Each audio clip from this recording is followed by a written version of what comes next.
I train every day because it is difficult to train every day. It hurts. I don't want to. I wake up and I'm busy. I have other things to do. I don't feel like doing it. So I force myself to do it 7 days a week, 365 days a year, so that I know I'm the kind of person who can do what he doesn't want to do when it needs to be done. I am that man. And it's more of a mental exercise than a physical exercise at this point. How can you ever outcompete me if I can force myself to do the things I don't want to do and you cannot? Discipline is absolutely essential for success, and you need to get very comfortable and very used to the idea of understanding that on your path to greatness, there are going to be long periods of time where you hate what you are doing, where you are dissatisfied with the actions you must undertake, where you are tired, where you are stressed. That is why it is difficult. That is why most people won't make it. Genuinely ask yourself a question, you at home.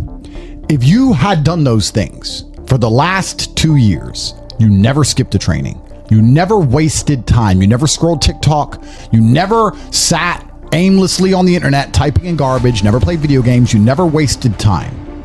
You never skipped training, you were training every single day. You never slept in, you were never lazy. There's this version of you. Imagine the person you would be. Genuinely imagine what you would look like.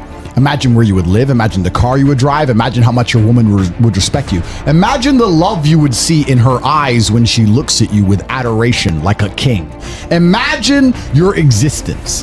That person is waiting for you, and the only thing that's stopping you from being that person is your monumental laziness. You can have it. The universe is very giving. It will give you anything you work for. I've never seen somebody try for something with all of their might and not get it. The only people who do not have the things they want are the people who do not try for them. I've never seen a person wake up and say, my only dedication in life is to solve a Rubik's Cube and fail. You are not stupid. You are not incompetent. You are lazy and arrogant. It's extremely important you understand that that person is waiting for you, and you are declining that version of yourself. In the multiverse, in the many different versions of the universe that exist, there is a version of you that does those exact things, and he is a greater person than you can even fathom. You can transform yourself into that guy. You can be a top G. That's exactly what I did. I knew who I was going to have to end up being before I became that person. My brother and I are not from rich families. We are not from advantaged beginnings, but I knew I had to be a big, strong, fighting billionaire. That's what I knew I had to be. If the path was easy, everybody would walk it and it would lead nowhere. 100 people start the path, 99 fall off because it is difficult, and the one person who makes it to the end gets to gold. If all 100 made it to the end and the gold was divided by 100, it wouldn't even be worth anything. The difficulty gives it value. The fact that it is difficult to do is the key component into the fact you want it in the first place. If it wasn't difficult, everyone would have it and you wouldn't want it because no one would respect it. It's supposed to be hard. Life is supposed to be hard. You're supposed to think this is terrible. You're supposed to suffer and smile through the pain regardless. Discipline is the key to success in all realms as a man. And if you lack it, you stand no chance. You can give most people a roadmap to success. You can give them a Ferrari with a full tank of gas, and a lot of people still wouldn't make the destination because they would say the drive is too far away. Quitters, they don't have the discipline. You can tell them exactly how to do it. You can give them the mechanism to get there, but they don't have the discipline to complete the drive and end up at the destination. That is the majority of Earth. This is your competition. People who, even if they are told what to do and people tell them exactly how to do it and help them do it, still quit, still fail because they lack discipline. Even me, with my monumental powers, I can't make a quitter successful.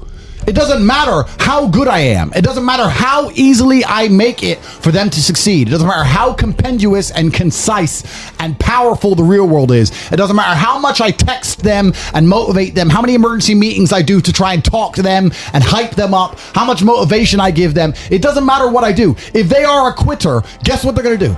They're going to quit. No matter how simple the map is to read, no matter how fast the Ferrari is, somewhere along the drive, the sun's going to get in their eyes, and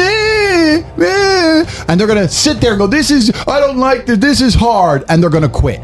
Quitters are the number one type of people that nobody can help. If you're a quitter, I can't help you, life can't help you, God himself cannot help a quitter. So if you lack discipline, you lack the very basic building block to any type of success which exists on the planet. By every single metric which can be measured with science, you are going to stay a loser and a failure.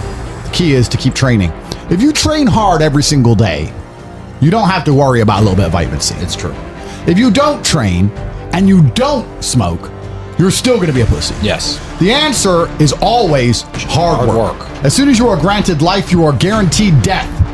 What you do in between is up to you. You are all conscious. That could end tomorrow, that could end in 100 years. But the time between the beginning of your consciousness and the end of it is completely up to you. Training is never the wrong decision. If you're in jail, you should train. If you are free, you should train. If you are rich, you should train. If you are poor, you should train. If you smoke, you should train. If you don't smoke, you should train. If you drink, you should train. If you don't drink, you should train. You cannot escape that hard work is always the correct decision. There is no time in any scenario when working hard is going to be the wrong answer. You should always try your very best in all things. I will smoke 10 cigars a day and beat the shit out of you because I train harder than you can possibly fathom. Pain is an extremely important part of the equation. Pain is the elixir of success. When people say this bad thing happened to me and I'm suffering, I say good. It is pain which is required. It's one of the elements in the chemical reaction. If a chemical reaction requires 5 particular distinct compounds and you have 4 and you're missing 1, it simply doesn't work. Pain for a man is one of the most important elements in becoming successful. Batman is Batman because they killed his parents. If they did not kill his parents, he would not be Batman. You're supposed to suffer. You're supposed to take that pain. The worst thing that can happen to you as a man is you live a life with no pain in it. To be born into a rich family and have a nice, easy life and be given money and you not have to go to the gym and not have to train because you have bodyguards and sit around like a fuck up. You're going to be miserable and unhappy and a drug addict buying prostitutes. You're only going to have women who adore you. You're only going to feel confident in yourself and feel happy when you've been through hell and come out the other side. The pain is required. And you'll often notice that people who are better than you are people who have suffered more than you have suffered. So, the person who is waiting for you, he requires your motivation. It also requires huge amounts of pain. So when bad things happen to you, do not sit at home and lament. Do not feel sorry for yourself. Instead, look in the mirror and say, thank you, God, for giving me one of the ingredients that is needed for the chemical concoction that is going to turn me into a superhero. Because pain is an extremely important one. In fact, it's one of the most important ones for a man. Everything is war. All of it. Sitting in the commute without losing your patience is war. Trying to find a way to escape your slave job is war. Keeping your wife happy and your children inspired is war. Training to become stronger than before is war. It is all war, and it cannot be avoided. And I'll tell you why it's war. Because war is 2 opposing sides trying to achieve the same goal. 2 opposing sides want the same land or the same influence over X land. And the car you want, the Ferrari, you're not the only person who wants it. The reason it's so expensive is because others people want it. The girl you want, the beautiful woman, everyone wants her. It is war. It is competition. Everything about life as a man is war. It is conflict because you are competing against the other men who want it the same, which is why discipline is such an important thing, which is why you must take the pain and add it to the concoction to become as formidable as possible. Life is war. This idea that you can go through life as a man and avoid war is probably the biggest mistake that most men make, because it is impossible for you to achieve anything significant without war. Running a business is war. Running a hotel, running a restaurant, running an online company, it's war. Training is war. Life as a man is war. You need to wake up and view it exactly as what it is. Everything I want, other people want. Everything I desire, other men are trying to get. This is a war and I must outcompete them. That is the best possible mental model you can have. Even in jail, it was a war for who could stay most calm. A war who could control their mind the best. A war for who could suffer the least. That is war. I was surrounded by people who lost their minds and I refused. It was a battle and I was successful. Life in and of itself as a man is a never-ending struggle and a never-ending battle. It is the constant of the human condition. Evolution requires pain. While others complain that they do not feel happy enough, I'm happy I'm struggling. I don't want to be happy. I want to be great. This is the beauty of life as a man. Do you understand? I don't care. I'm happy to be struggling. I wanted to fight. You wanted to win. I wanted to fight. That's the difference. You're concerned with winning. I wanted to just fight. And we're fighting. That is the beauty of life as a man, to be great. If you concern yourself only with being happy, you are once again acting like a female or a child. Happiness is fleeting. It doesn't even matter if you're concerned only with the hedonism of happiness. You're going to drink alcohol and go to parties and go to festivals and take drugs. I want to be happy. Who cares? I want it to be great. I want to be great all of the time. And let me ask you a question as a man at home, genuinely, truthfully. Would you rather be a loser who's always smiling, a happy loser, or would you rather be a stressed winner? Because I'll tell you something about winners. Most of them are stressed. We are stressed. We're stressed. Putin is stressed. Genghis Khan was stressed when his messenger turned up after a 4-week ride with updates from the battlefront of Iran. I'm sure he was stressed by what he read. Even if it was very good, even if it all looked fantastic, he started to feel stressed. Okay, well now maybe I need to go to Iran. How long is it going to take me to get there? Maybe we need to send more horses. Maybe we need to colonize Iran. He felt stress because the beauty of life as a man is to be great. So you have to sit here and ask yourself, do you want to be a happy loser that's insignificant? Nobody knows you exist. Women don't respect you. Men don't respect you. Nobody cares if you live or die, but you get to smile all the time. Or do you want to be one of the most important people on the planet with a little bit of stress? I am brilliant because I've decided to be brilliant. And if I have to sacrifice happiness to be brilliant, then that's fine. You know what the great thing about it is? You know it's amazing what God gives, how the whole world becomes full circle? If you stop caring about being happy and you start caring instead about being great, guess what you end up being? Great. Along with great. And you know what? Yeah, Happy. You end up happy if you forget about happiness and try to become great. You will never be successful if you're concerned about being happy, so forget about it. I like to consider myself a wise old man, and I'm trying my best to encourage and instigate a revolution amongst the youth where men take absolute self-accountability and they believe in themselves and they take responsibility for absolutely everything. As a man, you are most formidable if everything is your fault. If it rains outside and you get wet, that is still your fault.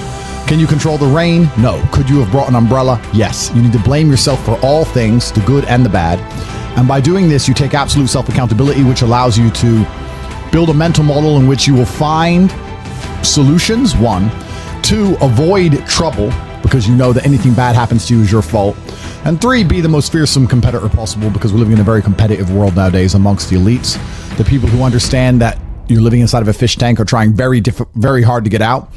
And you have to make sure that you can outrun some of them if you want to escape. It's an age-old adage. If a bear is chasing a group of people, you do not have to be the fastest one. You just have to be faster than the slowest. The slowest person is going to die. So as long as you're ahead of the majority of people, you stand a very good chance of avoiding slavery. Being a powerful man isn't always about furious anger and instilling fear. As enemies attempt to attack your energy and lower your vibration, understand this. Power is untouchable. Power may notice, but it doesn't care. Sometimes power is simply not giving a fuck. Being a powerful man isn't always about furious anger and instilling fear, meaning sometimes it is. You need to retain the capability to instill fear with furious anger. A man who cannot do that is not a man. It is one of the cards you need to have in your deck. However, more often than not, when you're in the true position of power, you will play the alternate card, which I'm describing here as simply not caring. How can you not give a fuck about things? Well, I'll tell you how. If you're filthy rich, and you have a strong network of people around you who you trust, and you have a good family, and you have beautiful children, and you have women who love you, and you have beautiful supercars, you live with your best friends in a compound, you have armed guards, and you're proud of yourself, and you're strong, and you train hard every day, and you're monumentally successful, and all of your dreams come true, and if you want something, you can instantly snap it up. You want a Pagani, you want a Bugatti, you want a $25 million apartment, anything you want, you buy. It's very easy to not give a shit about the opinions of people who don't have one fraction of your success. And what these people are trying to do is drag me, I'm using me as an example, but we can also use it for you. When you have true power, they're trying to drag you down. They're not trying to elevate themselves. They're trying to drag you down, which is a very different thing. Because it's amazing how God rewards those who are trying to build and create and elevate, and how it punishes those who are simply trying to destroy and be spiteful and negative. And these people are going to dedicate hours and hours and millions of hours of their life towards a certain cause to try and drag people down who they cannot affect because they're already too powerful and too large. And they're wasting their own human experience, and they're not progressing or advancing themselves in any way. They will stay brokies, and we will stay rich forever. So the lesson here is that you need to get to a position where ignoring people is a move in which you're guaranteed success. You can ignore people completely and they are benefiting you. And that comes from a position of power. And I think a lot of you at home right now, you may not be in our position, but If you're already working hard, you're already going to the gym, you're already training, you make sure that you're getting as much muscles as possible, as much money as possible, you're dedicated, you don't sleep in, you don't waste your time, you don't smoke weed, you don't play video games, you're focused on trying to become fantastic as a person, you can just ignore that girl. That girl who broke your heart or cheated on you, just ignore her. The most powerful move you can make is ignore her. Yeah, you could yell at her. Yeah, you could try and make her scared of you, blah, blah, right? That's not going to work. The powerful move is just to completely ignore her because you're on your ascent. She is likely on her descent. She likely has no intention of improving herself, no intention of becoming richer, no intention of becoming better looking. Time is against her.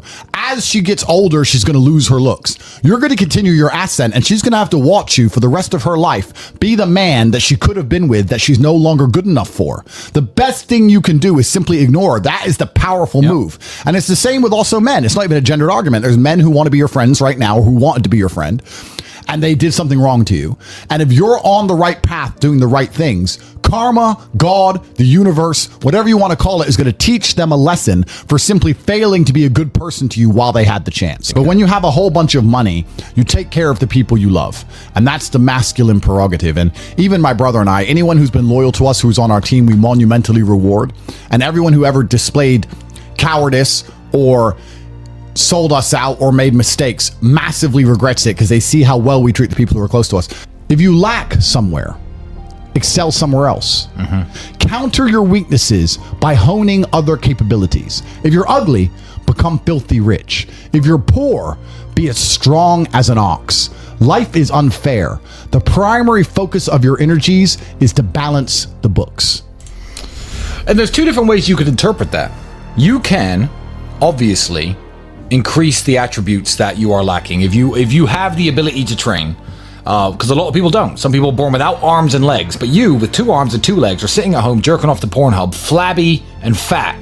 If you have the ability to train, you should be doing it. But also, there are some things that some people are just better at, and you can counteract that problem by teaming up with people who compensate for your weaknesses. People who are strong in areas where you are weak, and you team up with people where you are strong in areas where they are weak. I don't think between the people in this house and our group of friends, we lack anything. Correct. Anything. Correct. Literally anything. We can sit as a group and have a conversation about anything with anyone in the world and give useful insight and change people's lives for the better, because although I am not perfect, our team compensates one for each other.